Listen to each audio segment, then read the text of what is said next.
Bismillahirrahmanirrahim. Hai, Assalamualaikum. Welcome back to Cengkeh Channel. Terima kasih akak ucapkan kepada semua kerana sentiasa memberi support untuk channel ni. Akak doakan agar kita semua dipermudahkan segala urusan, dilimpah ruahkan rezeki dan diberikan kesihatan yang baik insya-Allah. Amin ya rabbal alamin. Hari ini akak akan sambungkan untuk part 2 untuk 10 kisah seram di 10 lokasi di RNR dan Lebuh Raya. Kalau korang sudi untuk dengar, jom bersama dengan akak. Bismillahirrahmanirrahim. Qul a'udzu birabbin nas, malikin nas, ilahin nas, min syarril waswasil khannas. الذي يوسوس في صدور الناس من الجنة والناس.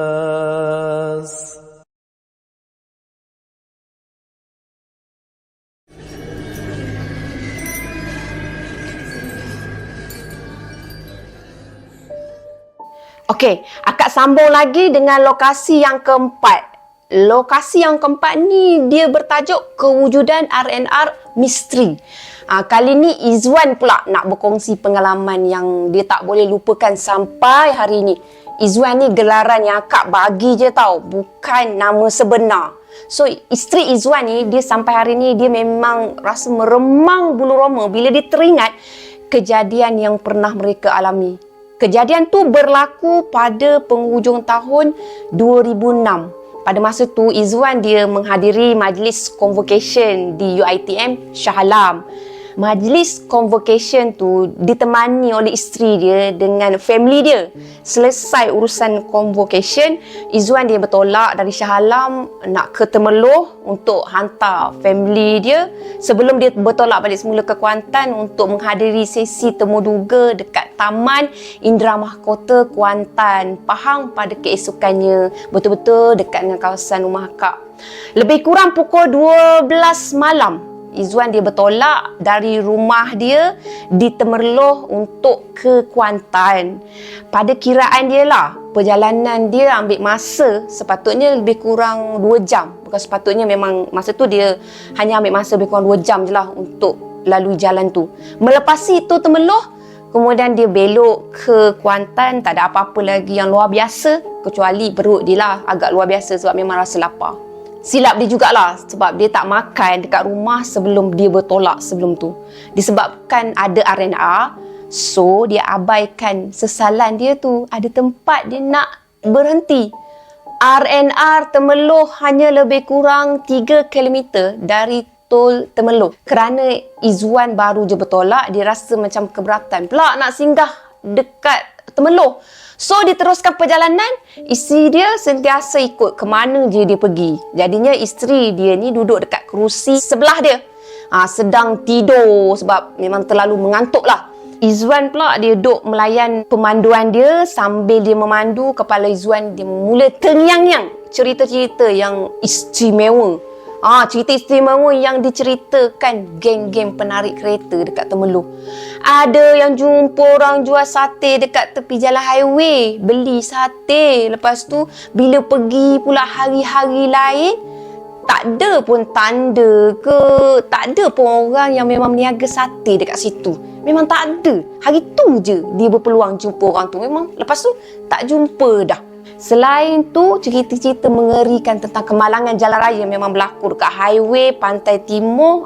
Turut samalah bermain dekat fikiran Izwan ni. Berpusing-pusing. Berbalik pada realiti masa tu, Izwan dia mula rasa mengantuk. Dah habis pusing kan, dia rasa mengantuk. Lepas tu dia rasa letih. Keletihan seharian dia berconvocation tak habis lagi. Perut dia pun time tu lah juga rasa lapar, krok. Jadi Izwan dia plan nak singgah RNR besar seterusnya. Dia tak nak lah singgah RNR kecil je. Sepanjang perjalanan tu, Izwan dia mulalah dia menggatal cari benda-benda pelik. Dia nampak tau, api terbang di sebelah tingkap belah wife dia. Dia nampak. Tapi dia fikir mungkin tu reflection lampu kot. Tapi mungkin juga konon lah dia nampak tut. Faham kan korang? Dipendekkan cerita, Izwan ni dia nampak ada satu R&R dekat depan. Dia masa tengah memandu time tu memang dia nampak tau R&R tu. So mata dia dah mengantuk sangat, dah tak tahan. Perut lapar, mata mengantuk. Apa lagi? Berhentilah dia dekat R&R tu. Bisik hati Izwan pada masa tu, ni ada can ni aku makan ni. Ada can aku rehat sekejap ni. Kalau tak silap Izwan lah, lebih kurang pukul 1:30 pagi dia berhenti kat R&R tu. Dia pun dah stop kan, dah berhenti. Dia kejutkan wife dia, bagi tahu mereka dah sampai dekat R&R. Isteri dia pun tak tahu R&R mana. So dia tanyalah, R&R mana? R&R mana? Izwan sebenarnya tak tahu R&R mana. Sepatutnya kan, bila dia selalu masuk, dia bukan orang baru pun kat situ, tapi selalu dia masuk R&R, dia tahulah, oh R&R Setemeluh, oh R&R tu kan. Tapi kali ni Izwan ni macam bela tau. Dia tak tahu nak jawab apa. Yang penting ada kereta parking, ada orang, ada kedai buka, dah settle. Tapi tak semua pun kedai buka. Ada lebih kurang 6 ke 7 daripada deretan kedai yang buka. Memang betul-betul tak semua yang terbuka kat situ. Tapi yang menarik perhatian Izwan ni, ada satu kedai dekat tengah-tengah di antara kedai tu. Kedai tu dia memasak sup yang mana aroma dia sungguh sedap, dan dia masak depan kedai. Pelik korang pernah jumpa ke? Bukan masak dalam kedai, tapi depan kedai. Luar biasa betul. Kata hati Izwan. Yang masak sup tu, kalau ikutkan apa yang Izwan nampak lah, dia nampak seorang lelaki berkopiah, umur lebih kurang 45 ke 50 tahun, macam tu lah anggaran. Duk menggaul sup tu dengan gunakan sudip ataupun penggaul dodol, macam tu lah kan. Sup tu dia masak dalam periuk besar korang, seolah-olah macam nak kenduri. Gambaran macam tu lah apa yang digambarkan oleh Izwan. Favorite wife aku ni, dia suka mi sup. Izwan pula dia tergoda dengan sup tu. Memang cantik sangat. Jadi mereka pun pergilah order mi sup 2. Seriously, sedap. Padu banget. Sampai sekarang dia teringat lagi sedapnya sup tu. Selepas dia makan, Izwan dia rasa ngantuk, dah kenyang sangat. Dia bagi tahulah dekat wife dia nak rehat, lepas tu dia nak tidur jap dalam kereta. Tertidur sekejap kat situ. Lepas tu isteri Izwan, dia kejutkan Izwan, dia dalam keadaan kelang kabut lah. Terkejut lah Izwan time tu. Dia dah sedap lena kan, tiba-tiba pula dia kejutkan macam tu. Ingatkan ada apa-apa lah tadi. Dia bagi tahu, isteri dia nak bagi tahu, bang dah pukul 3, jomlah kita gerak, jomlah bertolak. Macam tu, dah lewat dah kan. Mereka masa tu nak bertolak ke Kuantan kan. So perjalanan dia agak jauh juga. Izwan dia ambil air mineral, dia nak segarkan muka dia, dia nak silangkan rasa mengantuk dia nak segarkan badan dia. Lepas tu dia pun bertolak lah dari R&R tu. Tapi masih lagi juga dia rasa mengantuk. Walaupun dia dah pun tidur, tapi sepanjang umur dia lah, belum pernah dia rasa sangat mengantuk, terlalu mengantuk untuk memandu. Selalunya kan, kalau dia dah tidur, dah top up tenaga ni, sepatutnya dia rasa macam bersemangat tau. Tapi kali ni pelik lah, dia rasa lagi lemah. Jadi Izwan dia terpaksa juga teruskan perjalanan. Tapi malam tu, sememangnya Izwan dia sangat-sangat mengantuk. Malam tu memang gelap, dengan kereta yang memang jarang-jarang nak ada. Sebelum nak melalui satu jejantas, mata Izwan gelap tau.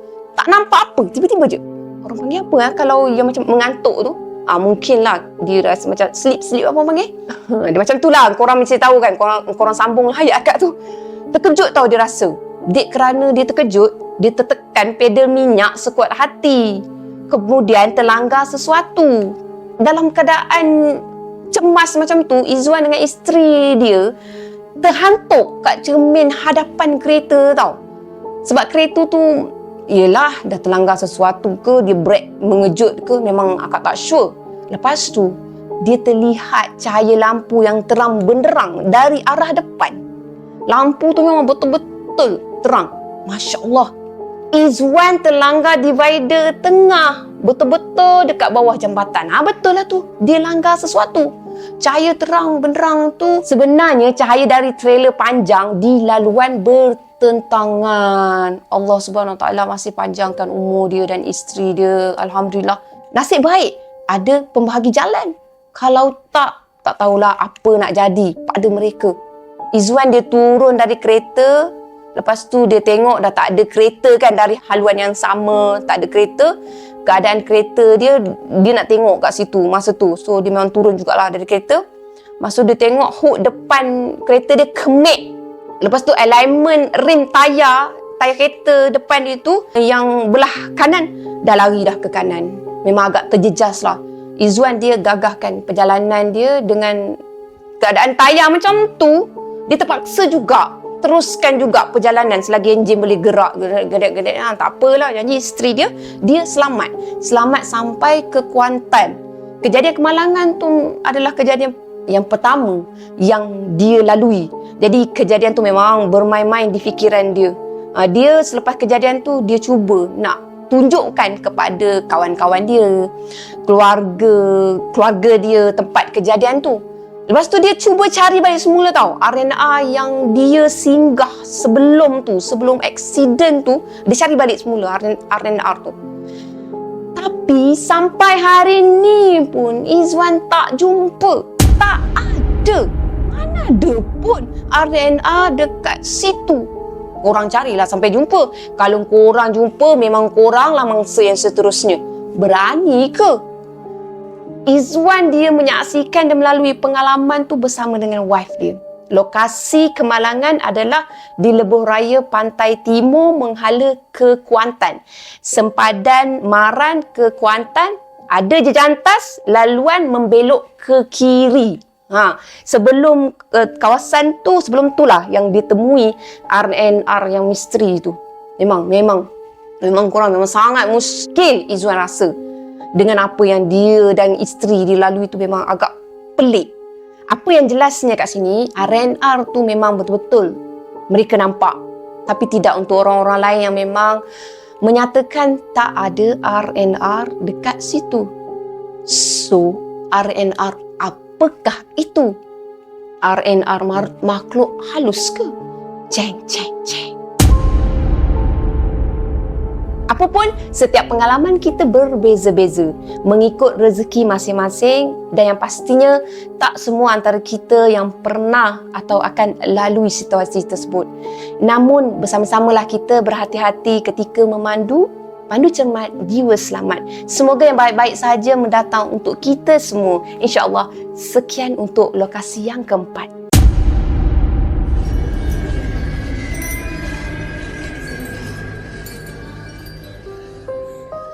Di mana kisah ni adalah kisah di lokasi yang kelima. Kisah kali ini bertajuk Bisikan di R&R Gua Tempurung. Kisah ni dilalui oleh Asmadi, bukan nama sebenar.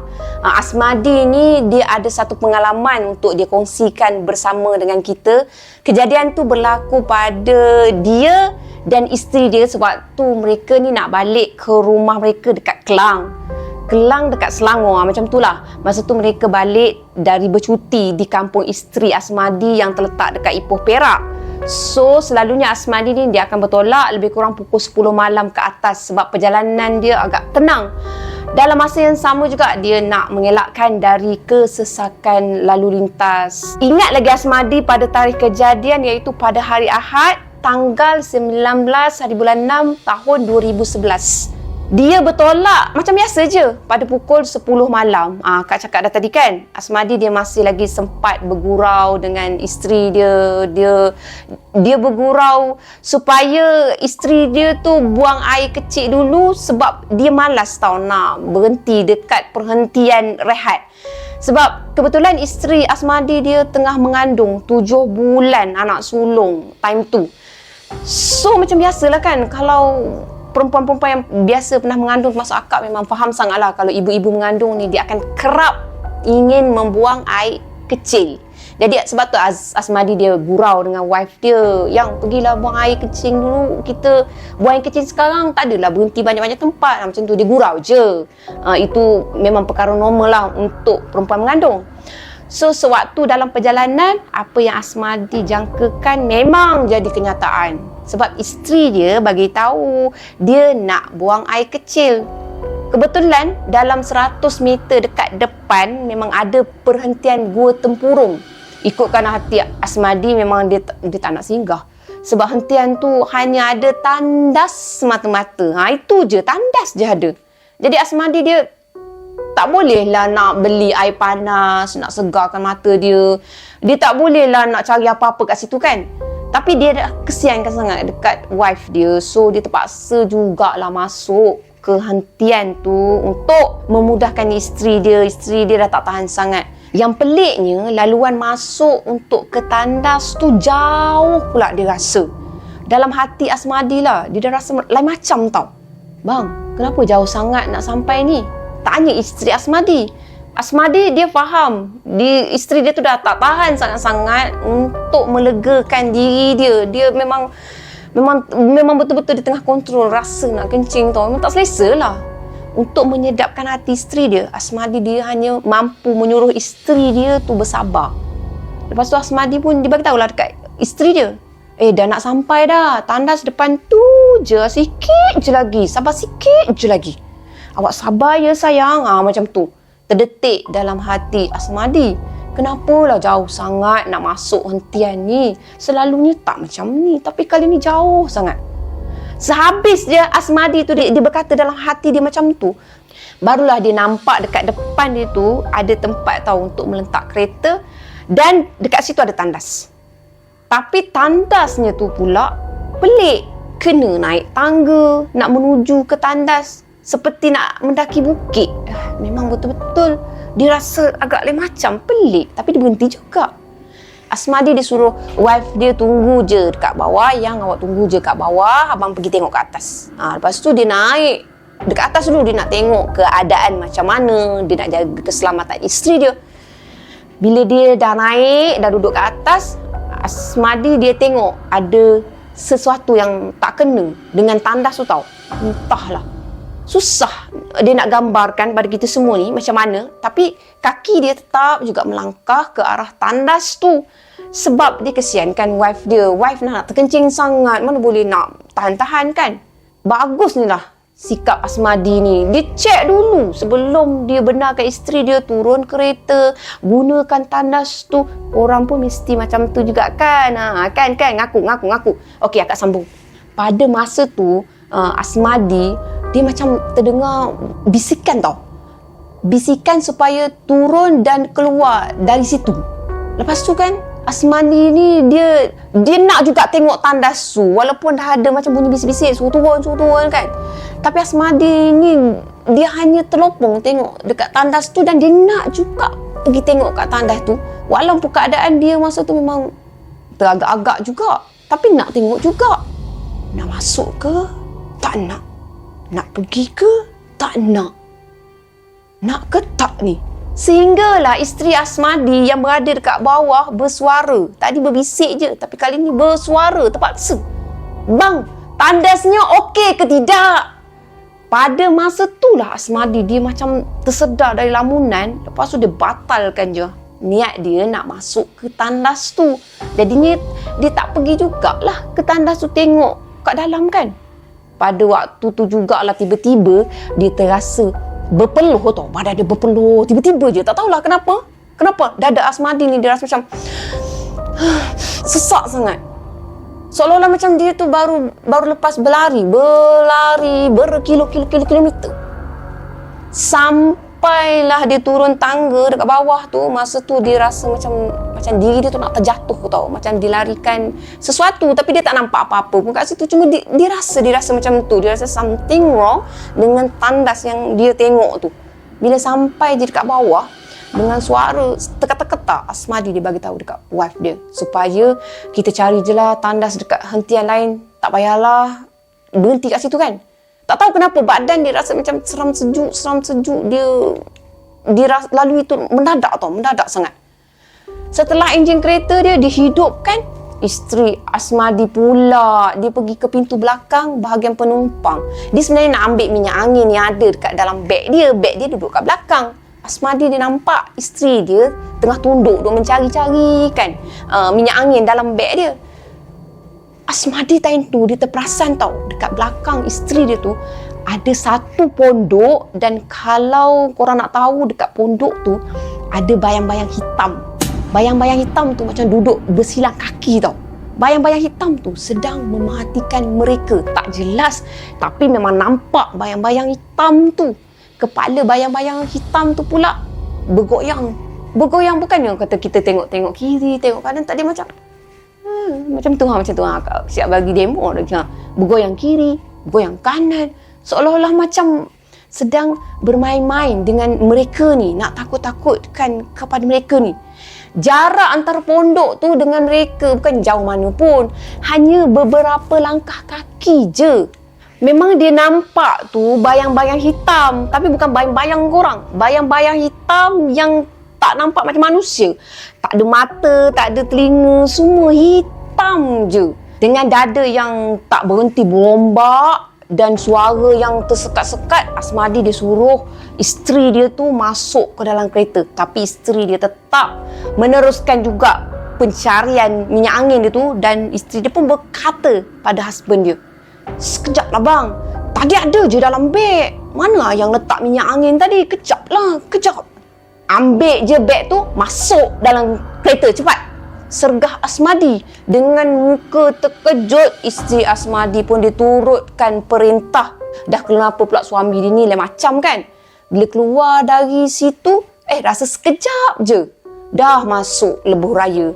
Tadi dari lebuh raya ke? Tadi masa nak pergi cari tandas tu punyalah lama, tapi bila dia nak keluar balik semula, memang rasa macam sekejap sangat.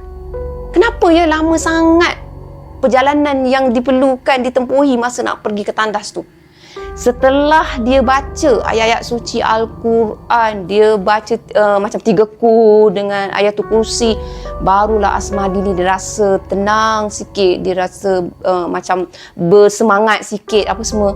Bila dah sampai dekat hentian tapah, baru dia ceritakan apa yang terjadi kepada isteri dia. Dia ceritakanlah apa yang dia jumpa dekat atas masa pergi tengok tandas apa-apa semua. Macam tu lah. Jadi isteri dia pun rasa bersyukurlah sebab mereka selamat sampai ke tempat yang dituju. Macam tu. Alhamdulillah. Sekian untuk lokasi yang kelima.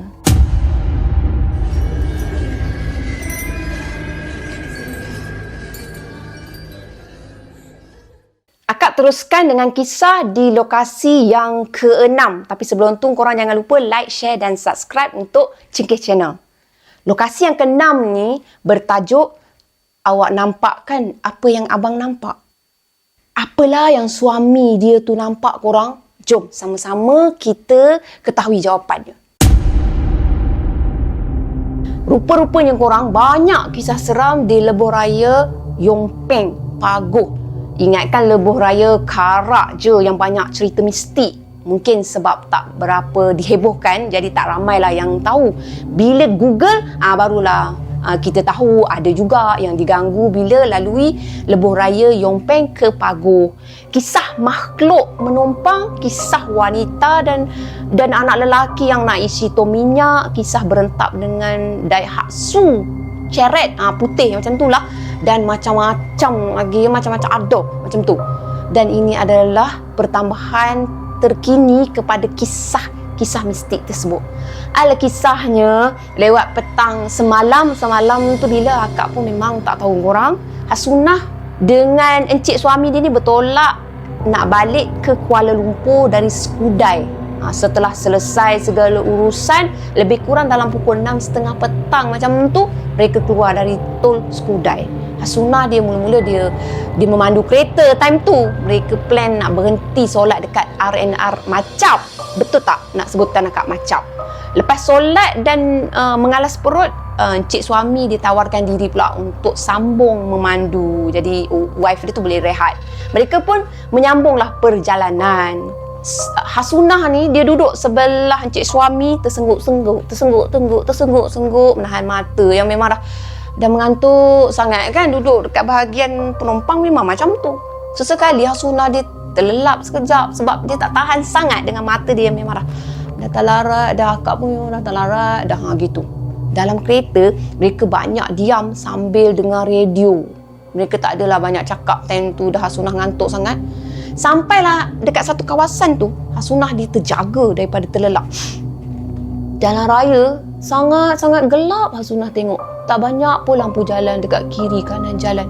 Jarak kereta dekat depan dengan belakang sangatlah jauh. Tiba-tiba encik suami dia memperlahankan kereta dan memandu dekat lorong kiri. Terlalu perlahan dan sangat pelik bagi Hasunah sebab suami dia tu selalunya suka pecut laju melebihi 130 km per jam. Dah kenapa perlahan sangat? Dah tu masuk pula ke lorong kiri. Padahal tak ada kereta pun kat belakang. Tak ada pun kereta nak memotong. Bila Hasunah jeling dekat cermin sisi, memanglah ternyata time tu gelap gelita. Agak lama jugalah encik suaminya tu memandu perlahan hingga timbul dalam hati Hasunah ni, kereta berat ke? Berat sangat ke? Tak boleh nak move ke depan, laju sikit tak boleh laju ke? Lepas papa tanda paguh, encik suami dia pun memecut semula. Dah boleh memecut. Okey.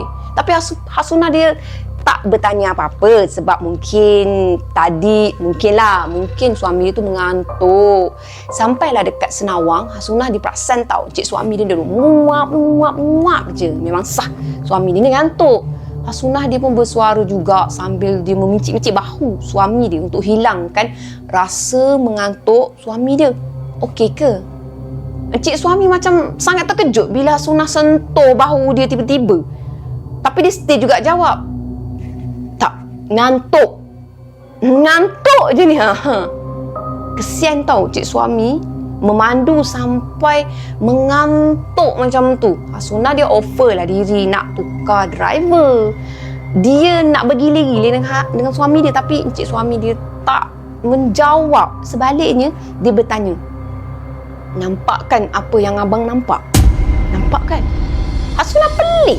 Hasunah dia jenguk jalan raya kat depan, terang je. Lepas tu dia menoleh ke arah suami dia balik semula. Nampak apa? Suami dia terdiam 2 saat terdiam. Dekat area bukit yang gelap tadi, yang tak banyak kereta, tahu tak abang nampak apa? Tak, Hasunah dia mula rasa semacam something wrong. Abang nampak benda dalam kereta, dalam cermin pandang belakang. Memang abang nampak. Allahu Akbar. Sebab tu ke kereta perlahan sangat tadi? Sebab berat Sebab tu ke? Aha, berat. Muka dia memang betul-betul nampak full dan jelas dalam cermin pandang belakang. Nampak tak? Allah. Ya Allah. Wife dia terkejut. Perasan kan tadi kat bukit tu? Tanya encik suami lagi.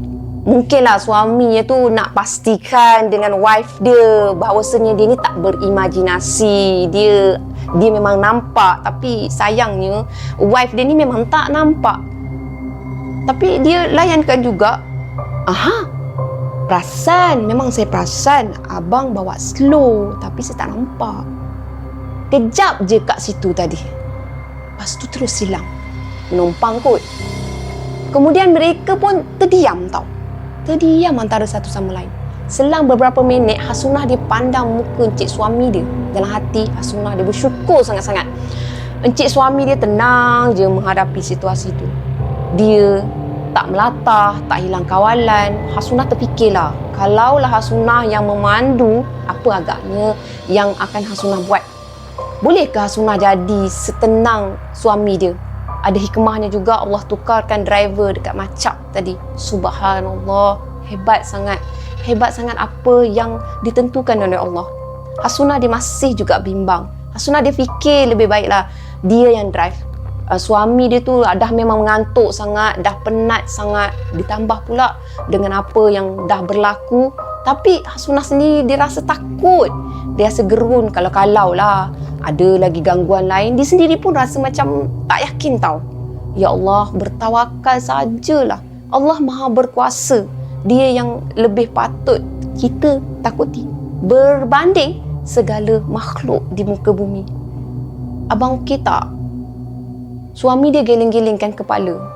Masih terbayang-bayang muka dia. Muka benda tu masih terbayang. Takut tak muka dia? Ya ampun, stop it Hasunah. Seram gila. Kesian cik suami. Dia geleng-gelengkan kepala laju-laju seolah-olah macam nak hilangkan bayangan wajah makhluk yang menumpang kereta mereka tadi. Dia betul-betul dia cuba untuk hilangkan bayangan tu. Perempuan. Hasunah tak bertanya lebih lagi, sedangkan dalam hati dia nak tanya macam-macam. Bila dia dengar husband dia cakap perempuan, dia memang tak tanya. Dia nak tanya ada darah ke, baju perempuan tu putih ke, rambut perempuan tu panjang ke. Bimbang juga dia rasa dalam keadaan suami dia macam tu. Dia tanya pula soalan-soalan yang macam tu. Memang tak dapat dibayangkan lah. Dah lah suami dia tu masih teringat lagi. Dia cuba nak ingat lagi.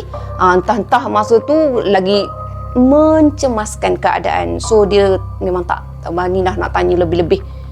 Bila nampak papan tanda RNR Seremban, cik suami dia bagi signal nak masuk ke kiri. Mereka isi minyak kereta. Lepas tu suami dia pergi sekejap toilet. Lepas tu Hasunah dia ambil alih memandu kereta dengan lafaz Bismillahirrahmanirrahim. Dengan lafaz doa, dia naik kenderaan dan dia bertawakal. Mereka sambung perjalanan hingga selamat sampai ke rumah. Alhamdulillah, syukur. Lepas ni memang dia dah tak berani kot nak drive seorang diri malam-malam. Balik dari manalah, dari Johor ke. Alhamdulillah, untuk situasi tu Alhamdulillah mereka boleh menghadapi dengan tenang. Update dari story tu, cik suami dia ada ceritakan details dekat Hasunah rupa makhluk yang menumpang tu korang. Wajah makhluk tu memang dia, husband dia tengok memang pucat putih, pucat macam mayat tau, putih. Nampaklah segala urat dekat muka, paling ketara lah urat pada bahagian bibir makhluk tu. Memang nampak makhluk tu duduk dekat tengah-tengah seat belakang. Ada kerja dia nak duduk dekat tengah-tengah seat macam tu untuk menjengukkan kepada husband si Hasunah ni. Tapi makhluk tu dia macam diam je. Mata dia hanya memandang ke bawah. Makna bukan jenguk lah kan. Dia pakai baju warna merah. Rambut dia tak adalah seserabut macam cerita-cerita hantu dalam cerita-cerita seram. Encik suami ni tergerak dalam hati, nak je dia tegur dengan makhluk tu. Lepas tu dia bertanya dengan makhluk tu nak ke mana. Tapi tak ada pula terkeluar daripada mulut suami dia tu. Seolah-olah macam masa tu mulut suami dia tu dia kunci rapat macam tu. Tapi Alhamdulillah lah, dia boleh menyebut kalimah Allah kan. Alhamdulillah. Apapun syukur, Alhamdulillah mereka selamat. Ada pengajaran yang kita boleh ambil dari kisah ni. Bila kita diberikan penglihatan untuk nampak sesuatu yang macam ni, jangan cepat melatah. Kuatkan semangat dan kalau boleh baca apa-apa ayat yang boleh menguatkan semangat kita sebagai pendinding. Macam ayat-ayat suci 3 kul, ayatul kursi. Macam apa yang kita boleh baca, kita ingat, kita baca. Sebut, kita boleh istighfar dan sebut juga supaya tak terikut naluri takut. Benda-benda macam tu memang suka sangat kalau kita ni rasa takut, sebab dia pun tahu takut kita ni hanya kepada Allah Subhanahu Wa Taala. Bunyi macam mudah je kan, tapi try korang ingat apa-apa ayat time cemas macam tu. Ada juga yang tonggang terbalik bunyinya. Sebab itulah kebanyakan story-story yang akak sampaikan sebelum-sebelum ni, akak perhatikanlah. Ramai yang menyebut Allahu Akbar. Tak apa. Sebut je. Seringkas tu pun tak apa. Janji kita ni ingat Allah. Allah sentiasa bersama dengan kita. InsyaAllah lazimi untuk ingat Allah, baik ketika susah maupun senang. Semoga yang baik-baik saja mendatang untuk kita semua, insyaAllah. Amin ya Rabbal Alamin. Selesai kisah di lokasi yang ke-6.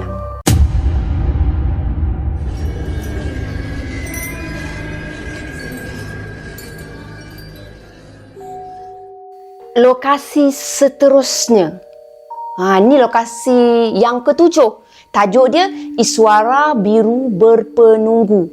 Ni cerita yang agak terkenal lah bagi mereka yang tinggal di kawasan Federal Highway.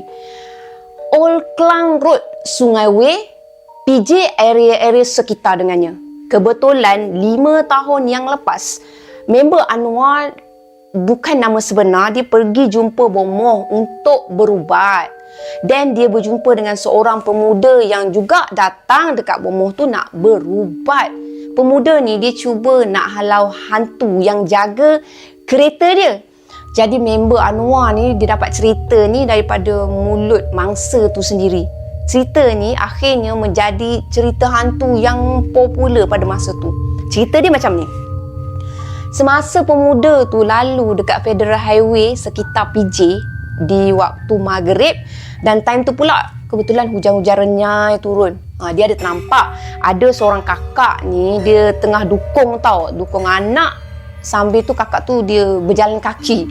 Jadi pemuda tu dia kesian dengan kakak tu. So dia pun berhenti dengan niat dia nak membantu saja. Kakak tu bagi tahu dia nak tumpang sampai area Sunway. Pemuda tu dia setuju untuk hantarkan kakak tu dekat tempat yang nak pergi. Akak tu dengan anak dia duduk kat belakang. Sebab menurut akak tu lah, anak dia akan ganggu pemuda tu untuk memandu.